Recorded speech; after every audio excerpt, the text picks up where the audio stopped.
Hadirin yang dimuliakan Allah SWT, perkara yang paling penting dalam kehidupan kita dan kehidupan seluruh manusia, siapa saja, orang kaya, orang miskin, orang sehat, orang sakit, rakyat, raja-raja, orang zaman dulu, orang zaman sekarang, yang paling penting dalam kehidupan manusia ini adalah meluruskan iman.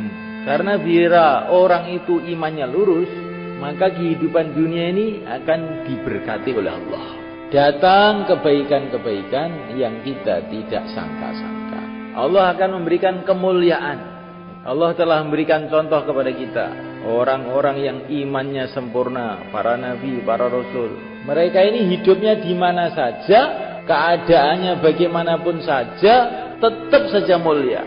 Zaman pemerintahan Fir'aun, orang iman Nabi Musa alaihissalam, ya mulia. Mulianya dengan sebab imannya, bukan sebab hartanya, bukan sebab jabatannya, sebab imannya. Begitu juga para wali-wali Allah. Kebanyakan mereka tidak punya apa-apa. Wali Songo punya apa? Karena imannya yang sempurna. Allah muliakan mereka, sehingga raja-raja jadi pengikutnya. Dengan iman ini Allah SWT akan jadikan kita kasih sayang satu sama yang lain. Kasih sayang bukan karena harta, kasih sayang itu sumbernya iman. Bahkan kita lihat justru harta itu telah membuat perpecahan, membuat saling benci-membenci, membuat saling bunuh-membunuh. Maka orang yang berpikir bahwa harta benda menyatukan orang itu adalah tertipu. Sekarang itu perang di mana-mana gara-gara harta. Supaya keluarga saya ini tentram, perlu duitnya ditambah, tidak, perlu imannya diperbaiki. Kalau iman itu baik, Allah satukan hati. Orang-orang Madinah itu ada dua golongan besar. Perang ini berpuluh-puluh tahun bunuh-membunuh sebelum Islam. Tapi setelah Islam datang, iman masuk dalam hati mereka, maka rukun. Seolah-olah ayahnya satu, ibunya satu. Bahkan mereka itu tidak bisa makan kalau temannya tidak makan. Bahkan mereka itu suka kelaparan asalkan saudara-saudaranya makan. Orang Madinah mereka ini. Alangkah indahnya kehidupan mereka itu. Kehidupan kasih sayang satu sama yang lain. Tapi kalau tidak ada iman, ayah tidak bisa menyayangi anaknya. Anak tidak bisa menyayangi ayahnya lagi. Itu di negeri yang tidak ada iman. Itu kalau orang tua itu sudah tua, tidak produktif lagi, nggak bisa kerja. Maka oleh anaknya bukan dirawat, dikirim ke pantai jompo, suruh ngurus orang. Satu jamaah dari Pakistan dikirim ke Jepang. Tiba-tiba itu ada arak-arakan, kayak ada temanten sama walimah gitu. Maka jamaah itu tengok, ada apa ini? Ternyata itu ada wanita tua didudukkan di atas kursi roda, didorong sama anak-anaknya, dikasih pakaian hiasan-hiasan, kayak mau dijadikan nganten, padahal sudah tua. Maka orang Pakistan ini tanya, ini siapa ini? Ini ibu kami.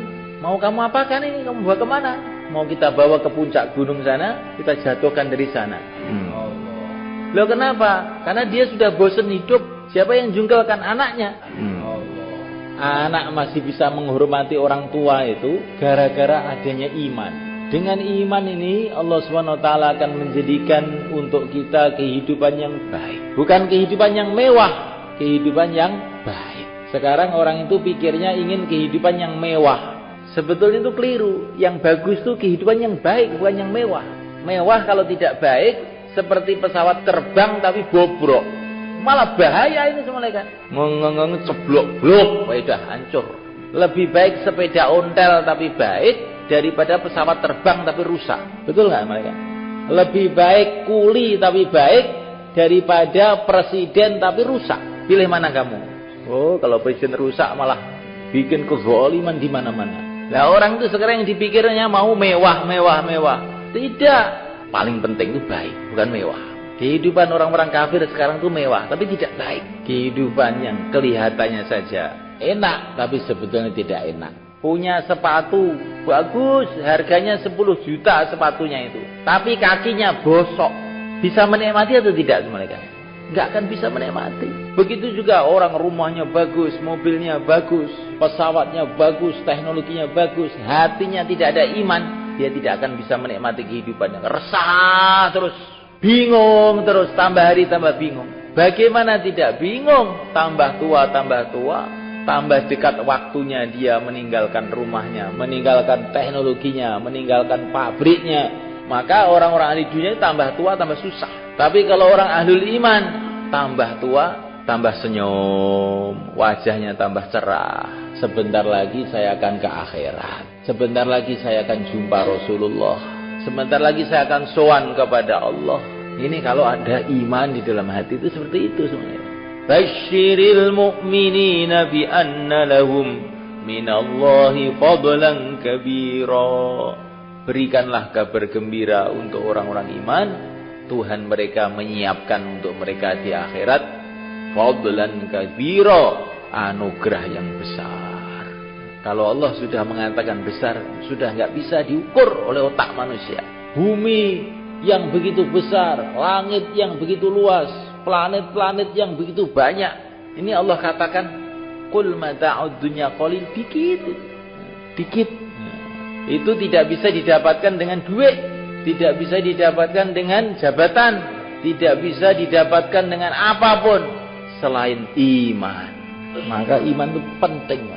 Kalau orang sudah mendapatkan iman yang lurus, berarti telah mendapatkan segala-galanya. Bagaimana tidak? Dia telah menjadi kekasih Allah. Dia menjadi calon raja di surga Allah. Apalagi? Dia akan mendapatkan aisyatun radiyah, kehidupan yang memuaskan. Istana-istana dari emas, dari intan, dari berlian, sungai-sungai dari susu, dari madu.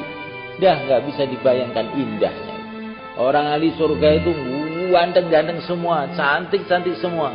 Kalau cantiknya seluruh wanita di dunia dikumpulkan jadi satu, itu baru 1% cantiknya bidadari di surga.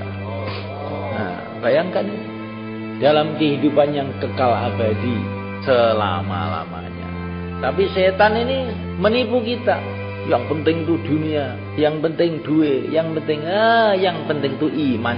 Semua usaha yang selain usaha memperbaiki iman, itu akhir-akhirnya adalah kosong, nul, putul.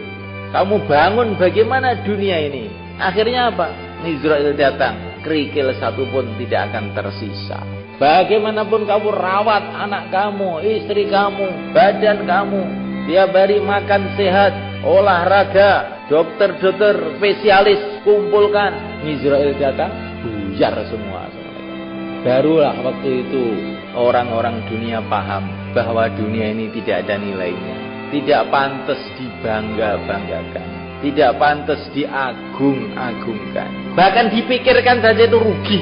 Mikir akhirat sedikit saja kita sudah dapat pahala. Kalau mikir dunia, dapat apa kita? Dapat sumpek, dapat kerisauan dunia. Maka kita ini kerja di sawah, kerja di ladang, nggak usah dipikir, biasa aja kerja. Yang dipikir akhirat saja. Nah, insyaallah kan.